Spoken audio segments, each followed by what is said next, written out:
নমস্কার, একটি নতুন ব্লগে আপনাদের স্বাগত। আমি সুদীপ্ত আর আপনারা দেখছেন আমার খেয়ালি মন। শিলিগুড়ি টু কলকাতা ব্লগের এটা দ্বিতীয় পর্ব। আমরা পাপ্পু ধাবায় আছি। এই পাপ্পু ধাবা থেকেই আমরা আজকের ভিডিওটা শুরু করছি। আর পাপ্পু ধাবার সামান্য ক্লিপ দিয়েই আমরা পাপ্পু ধাবা থেকে আমাদের কলকাতা ফেরার নাইট ড্রাইভের ভিডিওটা আপনাদের সাথে শেয়ার করব। আমাদের সাথে থাকুন, দেখতে থাকুন আমার সাথে আমার চ্যানেল আমার খেয়ালি মন।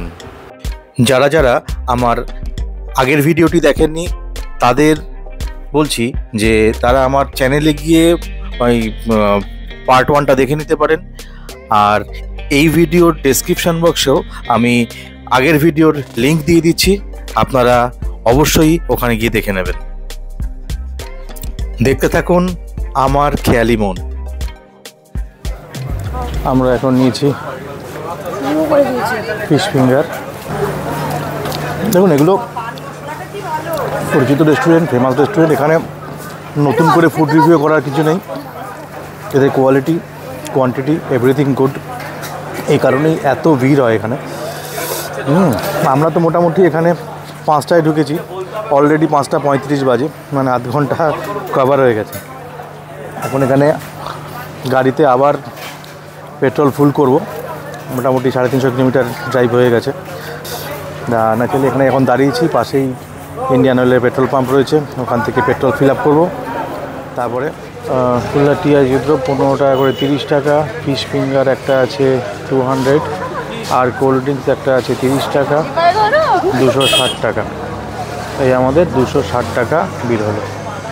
ইন্ডিয়ান অয়েলের পেট্রোল পাম্প, এখান থেকে আবার পেট্রোল পাম্পে পেট্রোল ফুল করলাম 19.7 লিটার। তাহলে আমাদের এখন মাইলেজ দিচ্ছে 18.47। টোটটা এসি চালিয়ে এসেছি, খানিকটা এসি চালাইনি। এইভাবে বহরমপুরের পাপ্পু ধাবা থেকে বেরিয়ে আমাদের এখনকার যে টোল আসছে, এটা মোস্ট প্রবাবলি শিবপুর টোল। এরপরেই বহরমপুর বাইপাসটা চালু হবে। সেই বহরমপুর বাইপাসের আগে শিবপুর টোল।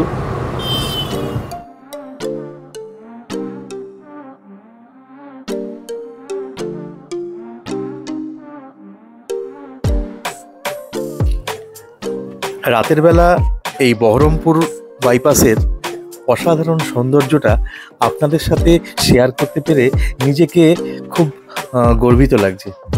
কিন্তু একটা জিনিস মিস করছি, যে এই রাস্তার যে অসম্ভব সৌন্দর্য, সেই সৌন্দর্যটা, যে ফিলিংসটা যেটা আমি উপলব্ধি করছি, সেটা আপনাদের সাথে বোধহয় অতটা শেয়ার করতে পারছি না। সেই কারণেই বলছি, এই অসাধারণ, মানে আপনি প্রেমে পড়ে যাবেন এই রাস্তায়। এই রাস্তায় যখন দিনের বেলা হোক অথবা রাতের বেলায় যখনই আপনি ড্রাইভ করবেন, ড্রাইভিংয়ের আনন্দটাই আলাদা, জাস্ট ফিলিংসটাই আলাদা। অন্ধকারের বুক চিরে এগিয়ে যাওয়া এই যে রাস্তা, কালো পিচের রাস্তা, প্রায় একলাই আমি ছুটছি, 100-র উপরে ছুটছি, খুব দারুণ লাগছে, এনজয় করছি। আর এই যে লাল আলোর শাড়ি, এই লাল আলোর শাড়িগুলো না, পুরো মনে হচ্ছে কি আমি তারাদের মাঝে হারিয়ে যাচ্ছি। রাস্তাগুলো মনে হচ্ছে অন্ধকার অন্ধকার আকাশ পথে এগিয়ে যাচ্ছি, তারাদের ঝিকিমিকি আলোর মধ্যে আমার দুর্দান্ত রাইড। অদ্ভুত লাগছে। দিনের বেলা সৌন্দর্য ভালো, রাতের বেলা একটা মায়াবী ব্যাপার আছে। এটা কিন্তু নাইট ড্রাইভ না করলে উপলব্ধি করতে পারবেন না। অদ্ভুত, আমি তারাদের মাঝে হারিয়ে যাচ্ছি মনে হচ্ছে। এই ড্রাইভের আনন্দ যারা ড্রাইভ করে, যারা ড্রাইভ পছন্দ করে, তারাই একমাত্র উপলব্ধি করতে পারবে। আমার তো তাই মনে হয়। আপনারা উপভোগ করুন, জাস্ট উপভোগ করুন। কি জিনিস, কি চালাচ্ছি, অসাধারণ, জাস্ট এনজয় ইট।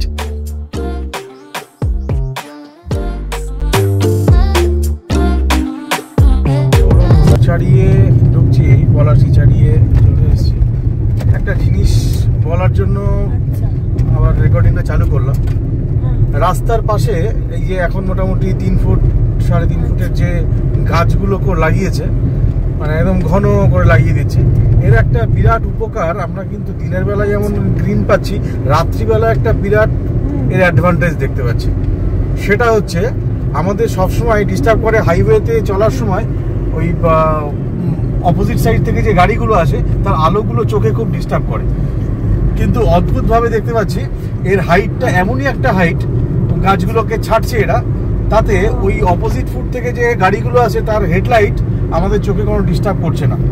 আমার মনে হয় এই সায়েন্সটাকে কাজে লাগিয়েই ওরা এই গাছগুলোকে লাগাচ্ছে হাইওয়ের পাশে, এবং এটা কিন্তু সত্যি ভর্থ ইট, এটা খুব ভালো কাজ দিচ্ছে এটা।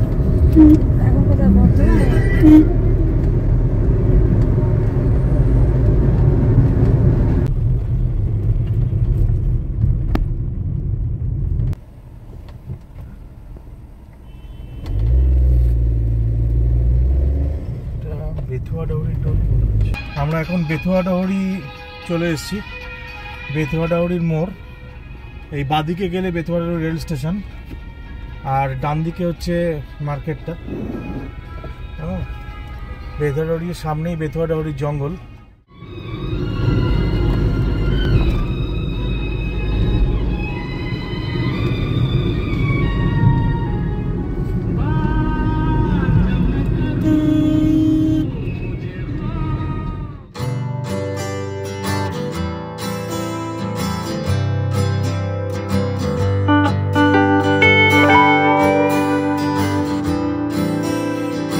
মনসুন রাইডে বেরিয়েছিলাম, কিন্তু যাওয়ার দিন থেকে শুরু করে আসার দিন আমরা প্রায় ১,৫০০ কিলোমিটার গাড়ি চালিয়ে ফেলেছি, কিন্তু এখন অবধি রাস্তায় বৃষ্টি পাইনি। টোটাল পাহাড়ে ঘুরেছি, পাহাড়ে কোনো বৃষ্টি নেই। কিন্তু অদ্ভুতভাবে ফিরছি যখন কৃষ্ণনগরের ঢোকার সময়, এইখানটাতেই পুরো দারুণ বৃষ্টি, বিরাট বৃষ্টি। কৃষ্ণনগর বাইপাসের উপর থেকে তুমুল বৃষ্টি, মানে আমাদের মনসুন রাইডটা হয়ে গেল। দারুণ ওয়েদার। এই যে সেই কৃষ্ণনগরের আন্ডারপাস, এটা যাওয়ার সময় প্রচুর জল ছিল। ওরে বাবা, গাড়িটাকে তো ধুয়ে দিলাম। হ্যাঁ, গাড়িটা ধোয়া হয়ে গেল।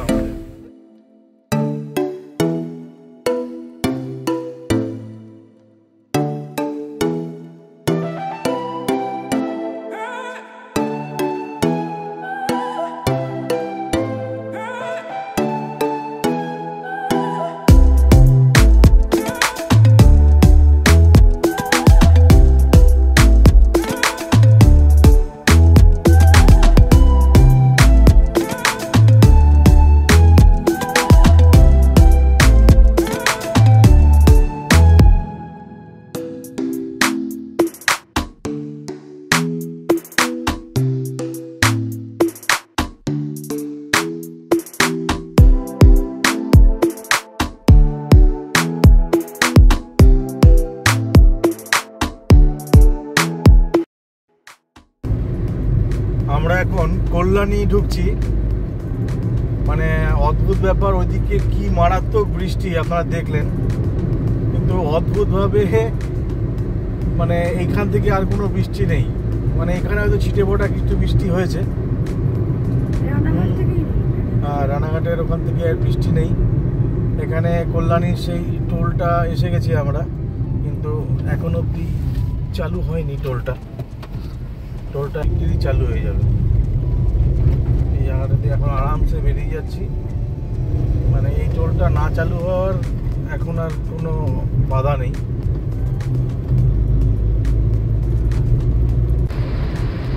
ঘড়িতে এখন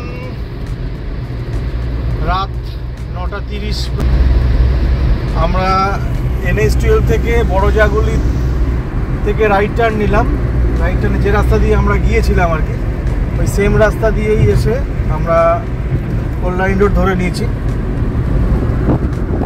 মোটামুটি 9:30, মানে 10টার মধ্যে তো আমরা আরামসে বাড়ি পৌঁছে যাচ্ছি। কিন্তু আমরা এই সময় বাড়ি ঠিক যাবো না, মানে রাত্রি তো খাওয়া দাওয়া কিছু করতে হবে। তা ন্যাচারালি আমরা এখন সাজিরহাটে যাব। সাজিরহাটের ওখানে আমাদের একটা ভালো রেস্টুরেন্ট আছে, ওই রেস্টুরেন্টে একটু ডিনার করব। ডিনার করে বাড়ির দিকে যাব। তা মোটামুটি আমি যা দেখলাম, বাড়ির থেকে বেরিয়েছিলাম সকাল 9টায় আর এখানে পৌঁছাচ্ছি 10টায়। তার মানে টোটাল জার্নি করলাম আমরা 13 ঘন্টা। 13 ঘন্টা জার্নি করেছি, তার মধ্যে আমাদের 2 ঘন্টার বেশি খাওয়া দাওয়া আছে। 2 ঘন্টার বেশি খাওয়া দাওয়া, রেস্ট, এটা ওটা নিয়ে তা মোরলেস আমার লাগলো হচ্ছে 11 ঘন্টা। 11 ঘন্টা জার্নিতে আমি আরামসে পৌঁছে গেলাম। তবে এই কথাই বলবো যে যাওয়ার সময় আমাদের সময় বেশি লেগেছিল। যাওয়ার দিকের মানে আপের যে রাস্তাটা, এই রাস্তার কন্ডিশন অতটা ভালো না, কিন্তু ডাউন স্ট্রিমের যে রাস্তাটা আছে, মানে কলকাতা বিমুখী যে রাস্তাটা আছে, যে রুটটা আছে, এই রুটটা যথেষ্ট ভালো, কোনো অসুবিধা হয় না। আরামসে আমি তো 1 ঘন্টা কম টাইম নিলাম, 1 ঘন্টা কম টাইমে আরামসে পৌঁছে গেলাম। ঘড়িতে এখন 10:45। তা আলটিমেট আমরা 507 কিলোমিটার মতো ট্রাভেল করলাম। ট্রাভেল করে এখন পৌঁছে গেছি আমাদের নিউ ব্যারাকপুর। এখানে একটা রেস্টুরেন্ট আছে, মায়া, হাজিরাদের মায়া। এখানে আমরা একটু ডিনার করবো। এই যে আমার ঘুম টুম দেখে উঠেছে। হ্যাঁ, তা কেমন হয়েছে জার্নি? সবাই ভালো হয়েছে, আমাদের কোনো সবাই অসুবিধা একদম হয়নি, সুস্থ একেবারে সবল ঠিকঠাক সুস্থভাবে আছে। এসেছি। সেইভাবে আমরা এখানে পৌঁছে গেলাম এত একদম। বড় জার্নি করার পর। এত বড় জার্নি মনেই হচ্ছে না এত বড় জার্নি এত করে বড় এসেছি। জার্নিটা করে 13 ঘন্টা জার্নি করে এসেছি, শিলিগুড়ি আমরা থেকে। বুঝতেই পারিনি। হ্যাঁ, মানে এখানে টোটাল 11 ঘন্টাতে আমরা পৌঁছে গেছি টোটাল। এমনি তো এই ট্যুরের মধ্যে রাস্তাঘাটের বলবো যে হ্যাঁ, চড়াই উতরাই আছে। একটু সাবধানে যদি গাড়ি চালান, আমার মনে হয় একটু কশাসলি যদি গাড়ি চালান, আমার মনে হয় ফার্স্ট টাইম আমার মতো যে কেউ এই ট্রাভেলটা কমপ্লিট করতে পারবেন। এতে আমার মনে হয় না কোনো অসুবিধার কিছু ব্যাপার আছে, ভয়ের কোনো ব্যাপার নেই। শুধু যদি সেলফ কনফিডেন্সটা থাকে আপনার যে আমি পারবো। মানে আপনি যখন রাস্তায় ড্রাইভ করছেন, সামনে যে গাড়িটা আসছে সেও একজন ড্রাইভার আর আপনিও একজন ড্রাইভার। সে যদি পারে, আমার মনে হয় আপনিও পারবেন, ডেফিনেটলি পারবেন। আর পাহাড়ে ড্রাইভ করা মানে বিরাট কোনো ব্যাপার না, আমি যা বুঝলাম। জাস্ট মানে আমার একটা ড্রিম ছিল যে কলকাতা টু শিলিগুড়ি করব, এই ডিস্টেন্সটা আমি কভার করব, প্লাস হিল ড্রাইভ করব। এবং আমি রেগুলারলি গাড়ি চালাচ্ছি যদি বলেন, তাহলে আমি এই বছরখানিক গাড়ি চালাচ্ছি, বছর দেড়েক। এই কনফিডেন্স, এই রেগুলারলি গাড়ি চালানোর এই কনফিডেন্সে যদি আমি হিল ড্রাইভ করতে পারি, আমার মনে হয় আপনারা যে কেউ এটা করতে পারবেন। সেই কারণে বলছি, কোনো ভয়ের কোনো বিষয় নেই। আপনারা যে কেউ এই ট্রাভেলটা করতে পারেন। এখন রাস্তার অবস্থা খুব ভালো, কোনো রকম কোনো অসুবিধার মধ্যে পড়বেন না। খাওয়া দাওয়া সারলাম।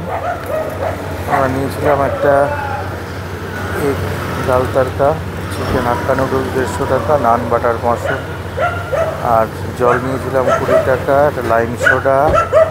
আর এইটুকু খাবারও খেতে পারিনি, খানিকটা প্যাক করে নিয়েছি, তার জন্য আবার 10 টাকা দিয়ে 483 আমাদের বিল হয়েছে।